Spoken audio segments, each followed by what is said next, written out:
Je sais que pour moi tu l'as fait, car mon Dieu tient toujours ses promesses, me couvrant de tendresse. Voici quel est mon Dieu, car il fait toutes choses nouvelles. Sa grâce est éternelle. Il a ouvert les cieux. Voici quel est mon Dieu.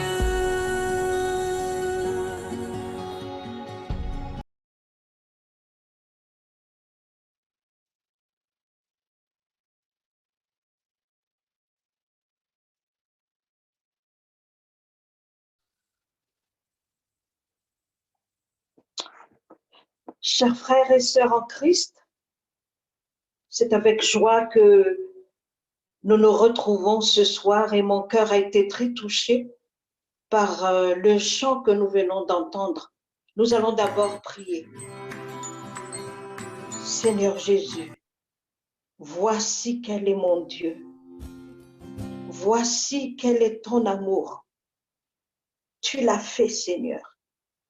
Tu as quitté ton trône de grâce pour être un serviteur, pour te crucifier, pour prendre la place d'un brigand, pour me relever, pour me donner le ciel, pour me donner la vie.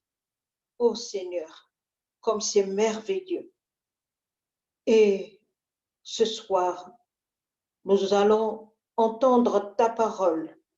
Je te demande vraiment de bénir toutes les oreilles qui vont s'ouvrir pour t'entendre, que nous ne soyons pas sourds et muets comme ce qui va être raconté tout à l'heure dans cette histoire que nous allons étudier, Seigneur. Touche aussi mes lèvres pour que je puisse parler en ton nom, une parole d'autorité et de pouvoir pour chasser le diable, pour faire revivre, pour ressusciter les morts, parce que c'est toi qui parles à ma place. Au nom de Jésus, Amen. Donc la parole de Dieu que nous allons partager se trouve dans l'épître Marc, dans l'évangile de Marc, pardonnez-moi, chapitre 9, versets 17 à 28 à 29. C'est selon notre péricope de FLM, de l'église de l'FLM aujourd'hui. Nous lisons au nom de Jésus, Marc 9, 17, 29. Un homme de la foule lui répondit, « Maître, je t'ai amené mon fils qui a un esprit muet. Partout où l'esprit s'empare de lui, il le jette par terre. L'enfant écume, grince des dents et devient tout raide. J'ai prié tes disciples de chasser l'esprit et ils n'ont pas pu. » Génération incrédule, leur dit Jésus, jusqu'à quand serai-je avec vous? Jusqu'à quand devrais-je vous supporter? Amenez-le-moi. On le lui amena. Dès que l'enfant vit Jésus, l'esprit l'agita avec violence. Il tomba et il se roulait par terre en écumant. Jésus demanda au Père, « Depuis combien de temps cela lui arrive-t-il » ? Depuis son enfance, répondit-il. Et souvent, l'esprit l'a jeté dans le feu et dans l'eau pour le faire mourir. Mais si tu peux faire quelque chose, viens à notre secours. Aie compassion de nous. Jésus lui dit, « Si tu peux, tout est possible à celui qui croit. » Aussitôt, le père de l'enfant, en larmes, s'écria, « Je crois, Seigneur, viens au secours de mon incrédulité. » Voyant courir la foule, Jésus menaça l'esprit impur en lui disant, « Esprit muet et sourd, je te l'ordonne, sors de cet enfant et n'y rentre plus. » L'esprit sortit de l'enfant en poussant des cris et en le secouant très violemment. L'enfant devint comme mort, de sorte que beaucoup disaient qu'il était mort. Mais Jésus le prit par la main, le fit lever et il se tint debout. Quand Jésus entra dans la maison, ses disciples lui demandèrent en privé: « Pourquoi n'avons-nous pas pu chasser cet esprit ?» Il leur dit: « Cette espèce-là ne peut sortir que par la prière et par le jeûne. » Amen. Père céleste, sanctifie-nous par ta vérité. Ta parole est la vérité. Amen. Chère Église, que la grâce et la paix venant de Dieu, notre Père et Jésus-Christ, notre Seigneur, soient avec vous. Amen. Nous sommes ici devant un Père désemparé. Ça fait plusieurs années qu'il voit souffrir son fils. Depuis son enfance, son fils était sous l'emprise diabolique. Chers amis, il y a souvent de maladies et toutes les maladies ne viennent pas du diable. Et dans le texte en parallèle, dans Matthieu 17, il est bien écrit que le diagnostic de la maladie de cet enfant, c'était une crise épileptique ou la comitialité. Donc, il y a des maladies qu'on peut prouver par les examens, dont on connaît l'origine et qu'on traite par les médicaments. Mais ici, dans ce texte, le père même de l'enfant sait qu'il s'agit d'une emprise diabolique. Et le diable veut vraiment faire mourir son fils en le jetant dans le feu ou dans l'eau. Mais quoi qu'il en soit, ce qui nous réjouit, c'est que toute maladie, sans exception, quelle qu'en soit l'origine, sont guéries par notre Seigneur Jésus de 1000 manières, soit par l'intermédiaire des médecins, soit par sa parole, comme nous allons voir ici. Mais en tout cas, il est écrit dans Ésaïe, chapitre 53, que ce sont nos souffrances qu'il a portées, c'est de nos douleurs qu'il s'est chargé, c'est par ses blessures que nous sommes guéris. Ici, l'attitude du Père est louable parce qu'il est allé voir Jésus. Il a amené son fils vers Jésus. Il a amené son problème vers Jésus. Chers amis, chers pères de famille, chères mères de famille, devant tes problèmes, devant ta lutte, devant ta maladie, où vas-tu? Où est-ce que tu amènes tes problèmes? Devant les amis? Les amis peuvent bien te recevoir, bien te conseiller, mais des fois aussi, ils peuvent ne pas trouver la solution. Devant les médecins, oui, parce qu'ils sont là pour traiter, mais sans le pouvoir de Jésus, ils sont limités dans leur intelligence. Comme les médecins d'Akaramalaza, mais sur l'écriteau des hôpitaux, nous traitons, mais c'est Jésus qui guérit. Et il y en a même qui apportent leurs problèmes devant des idoles, devant des conseillers du monde. Mais ici, ce Père est venu voir Jésus.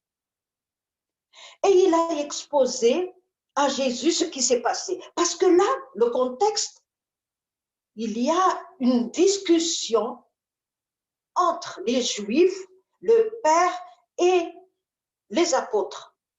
Quelle sorte de discussion? C'est parce que les disciples n'ont pas pu chasser le démon de cet enfant. Et alors, il y avait toute une foule de discussions. Et Jésus demande, qu'est-ce qui se passe ici? Et voilà le Père qui expose à Jésus ce qui s'est passé.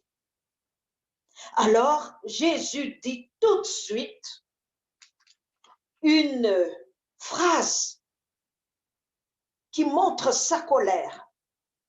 Génération incrédule, jusqu'à quand serai-je avec vous? Jusqu'à quand devrais-je vous supporter? Pourquoi Jésus est-il fâché? À cause de l'incrédulité de ces Juifs qui sont en train de discuter, l'incrédulité de ce père qui amène son fils, l'incrédulité des apôtres, des disciples, parce qu'il est dit dans le texte parallèle dans Matthieu 17, lorsque les disciples ont demandé à Jésus en privé, pourquoi nous n'avons pas pu chasser ce démon? Jésus a dit carrément, parce que vous avez manqué de foi. Et là, au verset 29, Jésus dit, cette espèce-là ne peut être guérie que par la prière. Alors nous nous demandons, est-ce que ces disciples n'ont pas prié pour chasser les démons? Possible. Parce qu'il se peut qu'ils aient agi avec leurs propres efforts, leurs propres forces. Dimanche dernier, nous avons étudié la parole de Dieu qui dit que les disciples se sont réjouis parce que les esprits leur ont obéi grâce au nom de Jésus. Et Jésus, on dit, attention, ne vous réjouissez pas ainsi. Parce que moi, j'ai vu le diable tomber du ciel comme les tonnerres, comme les éclairs. Mais réjouissez-vous que votre nom soit inscrit là-haut dans le ciel. Et peut-être ils étaient imbus d'eux-mêmes en disant, oh, la dernière fois, nous avons pu chasser les démons. Pourquoi pas cette fois-ci? Chers amis, l'incrédulité, c'est le plus grand péché des péchés. L'incrédulité, c'est ce qui a fait chuter Adam et Ève.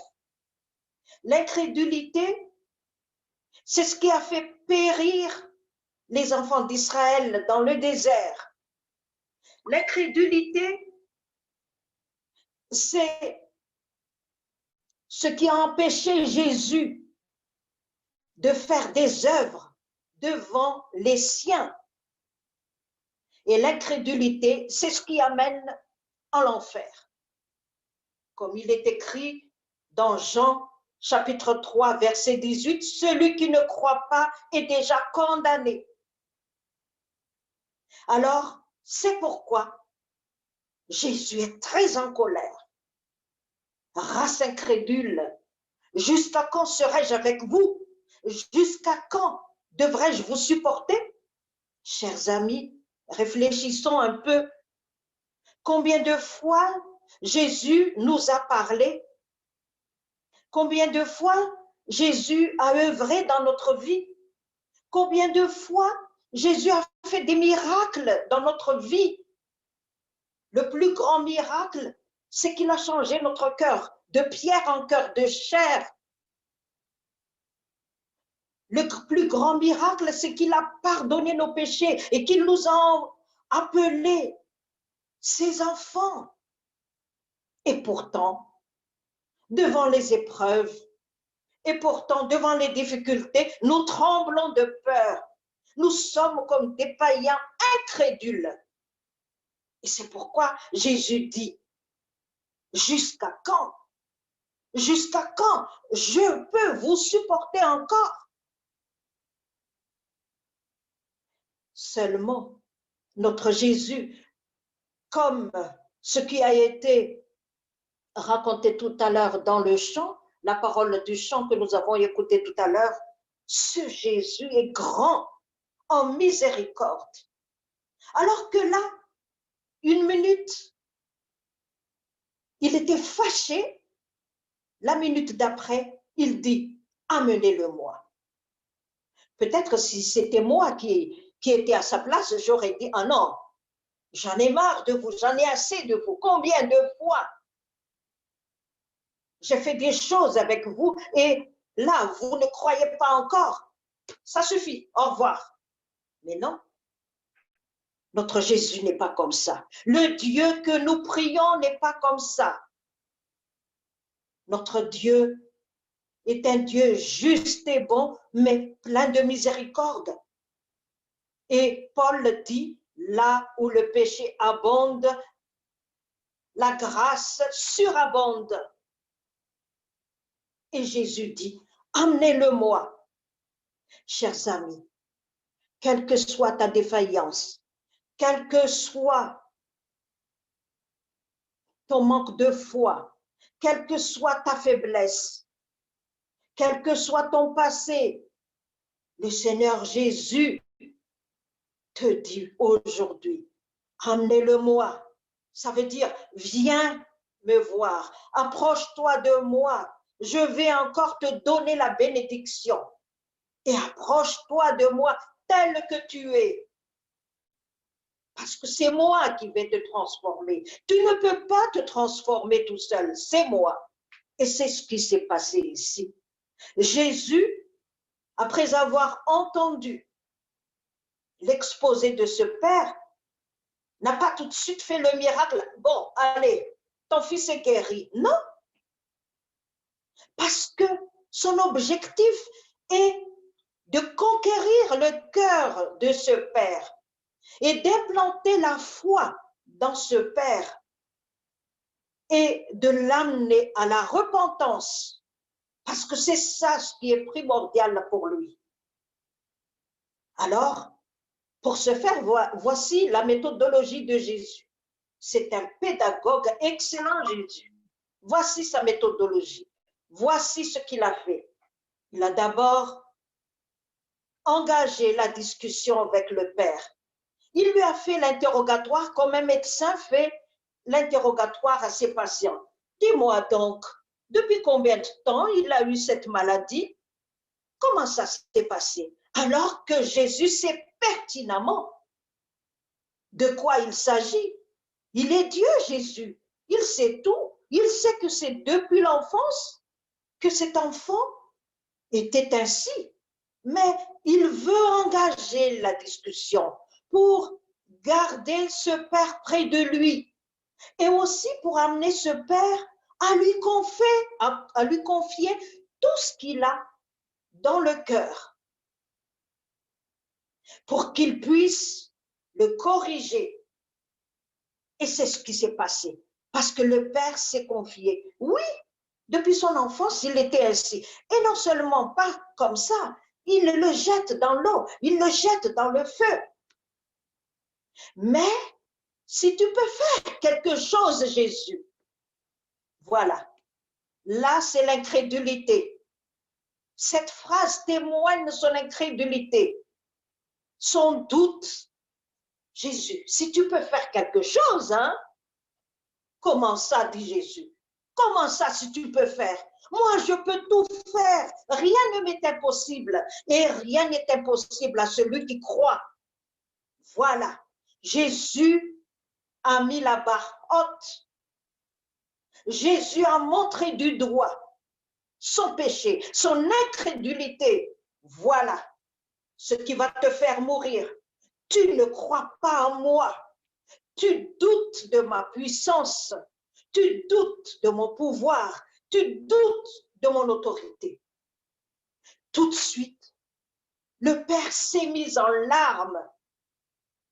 Et le Père a dit, je crois, Seigneur, au secours de mon incrédulité. Ça veut dire, il y a un contraste, hein, une contradiction entre ces deux phrases. Oui, je crois, Seigneur.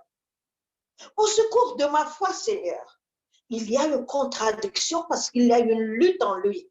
D'une part, il veut croire, mais il sait pertinemment que par sa propre force, il ne peut pas le faire. Et alors, il se tourne vers Jésus. Aide-moi, Seigneur. Au secours, Seigneur. Sauve-moi de mon incrédulité. Et c'est ça que Jésus attend de lui. Chers amis, la foi est un don de Dieu, comme le serviteur de Dieu a dit en commençant notre culte de ce soir. C'est un don de Dieu. Il est parmi le fruit de l'esprit dans Galates 5, verset 22. La foi ne vient pas de nous. C'est un don de Dieu. Et la foi vient de ce que l'on entend. Et ce que l'on entend vient de la parole de Jésus ou de la parole de Dieu, dit Paul dans Romains 10, verset 17. Et nous voyons là la puissance de la parole de Jésus. Jésus qui parle bouleverse ce père. Jésus qui parle détruit le cœur de Pierre, le cœur qui doute, le cœur incrédule, pour le changer en cœur de chair, plein de repentance et qui veut recevoir le secours de Jésus. Sauve-moi au secours de mon incrédulité. Et c'est là seulement que Jésus agit. Parce que comme j'ai dit tout à l'heure, quand nous ne croyons pas, Jésus ne peut rien faire pour nous. Donc le premier pas, c'est d'abord croire en lui. C'est d'abord nous repentir. Et c'est là seulement qu'il peut œuvrer. Alors, Jésus est parti voir l'enfant et d'une voix pleine d'autorité, d'une parole pleine de puissance, il dit, sors de lui, esprit sourd et muet, sors de cet enfant et que tu ne reviennes plus vers lui. Chers amis, comme j'ai commencé tout à l'heure, nous avons aussi les oreilles sourdes qui ne peuvent pas entendre la parole de Dieu. Nous sommes aussi muets. Nous ne pouvons pas proclamer sa bonté aujourd'hui. Jésus veut rendre nos oreilles des oreilles bien entendantes, non pas malentendantes, mais qui entendent bien. Une bouche qui peut parler, mais non pas une bouche muette pour dire sa vérité. Et il veut nous transformer. Alors, la leçon aujourd'hui. Emmenons-lui tout ce qui nous perturbe dans notre vie, que ce soit nos maladies, que ce soit nos problèmes, que ce soit nos difficultés, que ce soit nos faiblesses, que ce soit nos péchés, amenons tout ça à lui, comme il dit, amenez-le-moi. Lui seul, le chemin, lui seul la vérité, lui seul la vie. Et c'est lui qui résout tout problème. C'est lui qui a le dernier mot. Ici, tout le monde a cru que l'enfant était mort. Non, ce n'est pas le diable qui a le dernier mot. Ce n'est pas la mort qui a le dernier mot. C'est Jésus seul qui a le dernier mot. Il a touché la main de l'enfant. Il l'a fait relever et il s'est mis debout. Aujourd'hui aussi, Jésus veut toucher ta main. Il veut te prendre par la main pour que tu ne paraisses pas quelqu'un de mort sous l'emprise de Satan, sous l'emprise de tes problèmes, sous l'emprise de tes épreuves. Non, ce ne sont pas tout ça qui auront le dernier mot. C'est Jésus. Une seule chose qu'il te demande, la foi en lui. La foi, c'est la confiance absolue, 100% en lui. La foi intégrale en lui. Et aussi, la communion de vie avec lui, avec la prière et sa parole, la lecture de sa parole. C'est pourquoi les disciples n'ont pas pu chasser le diable, parce qu'ils manquent de prière, parce qu'ils manquent de foi. Que ce ne soit pas ainsi pour toi, mais toi, que tu sois quelqu'un rempli de Saint-Esprit, pleine de foi, parce que c'est le Saint-Esprit qui implante cette foi en toi et qui fait grandir cette foi. Une femme ou un homme en communion avec Jésus, avec la prière. Et alors, Jésus va te prendre en main. Jésus va te prendre par ta main. Et tu seras plus que vainqueur. À lui seul soit la gloire pour les siècles des siècles. Amen. Nous allons prier. Merci Seigneur pour ta parole, une parole puissante, parce que ta parole est une parole puissante qui relève les morts, qui relève les faibles, qui relève les malades. Implante la foi dans notre cœur et fais-la grandir en nous, Seigneur, pour que nous puissions voir ta gloire. Et s'il te plaît, prends pitié de nous. Ne dis pas que tu en as marre de nous, mais prends pitié de nous. Mais que nous aussi, nous ne profitons pas de la grâce, mais que nous saisissons toutes les occasions pour nous adonner à toi. À toi seul soit la gloire. Amen. Recevez la bénédiction, que la grâce de Jésus, l'amour de Dieu le Père et la communion avec le Saint-Esprit soient avec vous tous. Amen.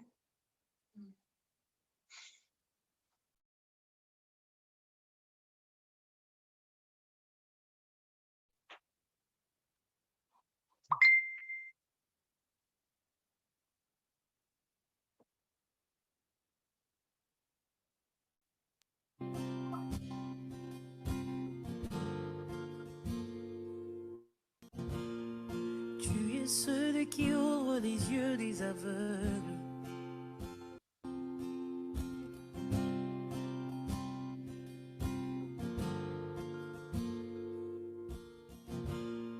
Tu es celui qui ouvre les yeux des aveugles.